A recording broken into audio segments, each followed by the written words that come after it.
Sa video na ito ay pag-uusapan po natin ang issue tungkol po sa sinasabing pagiging ISO 222 compliant ni XRP. Lumabas po kasi ang pahayag ng isang dating Ripple developer na nagbibigay linaw na ang XRP mismo ay hindi talaga nakatuon sa standard na ito. Ngunit sa kabila po nito, may mga dahilan kung bakit maaari pa ring makinabang sa XRP mula po sa RippleNet na sumusunod sa standard na ito. Kaya yan po ang siyang ating pag-uusapan sa video na ito. Pero bago po tayo magpatuloy ay pakibasa na lamang po muna ang disclaimer dito po sa ibaba ng ating screen. At simulan po natin sa pinakaunang katanungan natin dito kung saan ay ano ang sinimulan ng debate tungkol sa XRP at ISO 222. Nagsimula po ang pinakabagong usapan ng purihin ni Jake Clover sa XRP dahil sa tingin niya ay maagap itong kumilos para yakapin ang ISO 222. Sinabi niya na matagal nang nakita ni XRP ang kahalagahan ng standard na ito na ginagamit sa pagpapalitan ng data sa mga financial institutions. Ang ganitong impression ay maaring magbigay ng positibong epekto sa market dahil pinapakita po nito na si XRP ay may vision para sa global payments. Ngayon ay bakit sinabi ng dating Ripple developer na hindi ISO compliant itong si XRP? Yan, itinanggi po ng dating Ripple developer ang ideya na si XRP mismo ay ISO 222 compliant. Ipinaliwanag po niya na ito ay isang maling pagkakaintindi na kumakalat dahil po sa maling pahayag sa crypto space.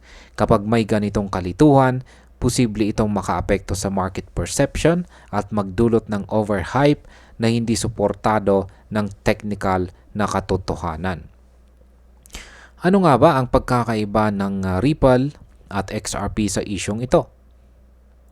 Maraming tao ang nalilito sa pagkakaiba ng Ripple, ang kumpanya, at si XRP, ang cryptocurrency.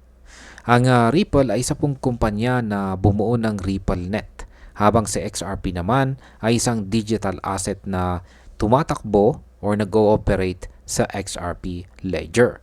Kung mali ang pagkakaunawa sa dalawa, maaari pong magkaroon ng maling expectations sa performance at compliance ni XRP. Ngayon ay sino ba ang totoong ISO 222 compliant? Si RippleNet or si XRP? Ang totoo, si RippleNet ang ISO 222 compliant at hindi po si XRP. Sumali ang Ripple po sa ISO 222 standards body noong May 2020 at mula po noon ay ginawa ang RippleNet para suportahan ang standard.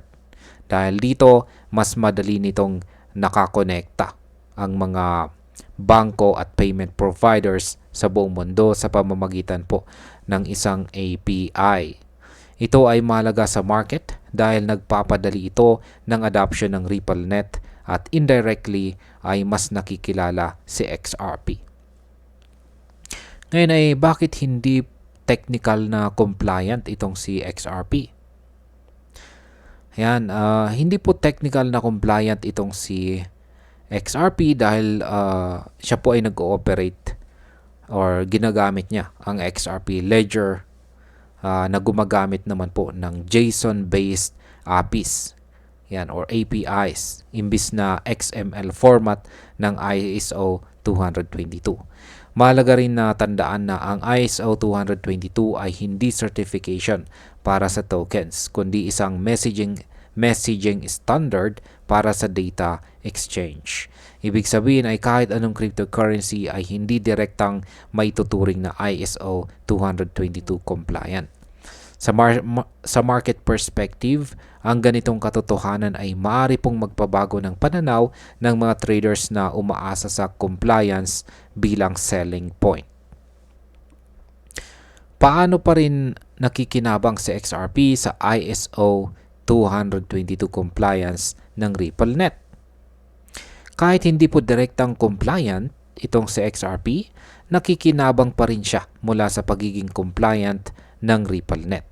Dahil mas maraming bangko at financial institutions ang lumilipat sa standard na ito, mas nagiging madali para sa RippleNet na makipag-interact sa kanila. Sa market, maaari itong magdulot ng mas mataas na demand kay XRP bilang bridge asset sa cross-border payments. Ano naman po ang pinakamalaking benepisyo nito para kay XRP? Yan, ang pinakamalaking benepisyo para kay XRP ay interoperability o ang kakayahan po nitong makipag-ugnayan sa iba't ibang global financial systems. Sa tulong po ng RippleNet, mas mabilis nitong naisasagawa ang currency conversion at cross-border transactions. Sa market, ang ganitong kakayahan ay pwede pong magdagdag ng halaga kay XRP dahil mas lumalaki ang use case nito. At ayan, bilang panghuli, ay para sa akin malinaw na mahalaga ang pagkakaiba ng RippleNet at XRP sa isyong ito. Hindi dapat ipagkamali na si XRP ay ISO 222 compliant dahil maaari itong magdulot ng maling expectations. Ngunit, hindi rin dapat maliitin ang indirect benefits na nakukuha na XRP mula sa RippleNet.